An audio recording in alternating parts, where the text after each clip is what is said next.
Հայաստանի Հանրապետության վիճակագրական կոմիտեի հրապարակած տվյալների համաձայն 2025 թվականի հունվար-փետրվարին Հայաստանում արտադրվել է 89,4 տոննա ցեմենտ։ Նախորդ տարվա համադրելի ցուցանիշի համեմատ արտադրության ծավալը նվազել է 16,1%-ով։ Միևնույն ժամանակ շինարարական շաղախների արտադրությունն աճել է 18,4%-ով։ Ապրանքային բետոնի արտադրության ծավալն աճել է 2,8%-ով։ Գիպսի արտադրությունը նվազել է մոտ 40,1%-ով, կազմելով 1237 տոննա։ Կրի արտադրությունը աճել է 2,3 անգամ եւ կազմել 7329 տոննա։ Ավազի արտադրությունն աճել է 18,3%-ով, կազմելով 749,000 տոննա, իսկ տուֆի արտադրությունը նվազել է 35,4%-ով եւ կազմել 2305 տոննա։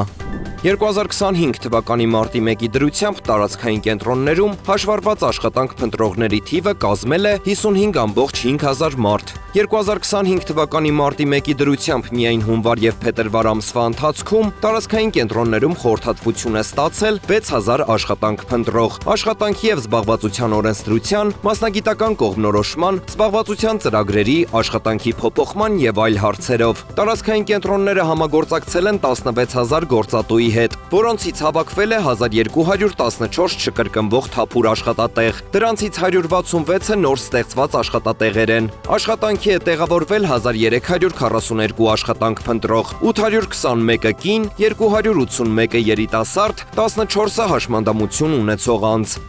2025 թվականի ապրիլի 1-ից մինչև դեկտեմբերի 31-ը ID բանկի ինչպես գործող, այնպես էլ նոր պատվիրած Travel Card-ի քարտապանները նախկին առանց նախապայմանի բիզնես սրահներ, երկու մուտքի հնարավորությունից բացի կստանան մուտքի եւս մեկ հնարավորություն։ Չմոռանաք ձեր սմարթֆոնում ունենալ Visa Airport Companion հավելվածը, որի միջոցով էլ մուտք կգործեք բիզնես սրահներ, ինչպես նաև կհետևեք ձեր օգտագործված ու դեռ առկա մուտքերի քանակին։ Աշխարհի 1300 օդանավակայանների բիզնես սրահների դռները եւս մեկ անգամ կբացվեն ձեզ համար, հարմարավետ ու հաճելի դարձնելով թռիչքին սպասելու ժամանակը, որովհետեւ ID բանկի հետ ճամփորդելը, գնումներն ու կյանքի բոլոր իրադարձությունները կիսելը միշտ շահավետ է։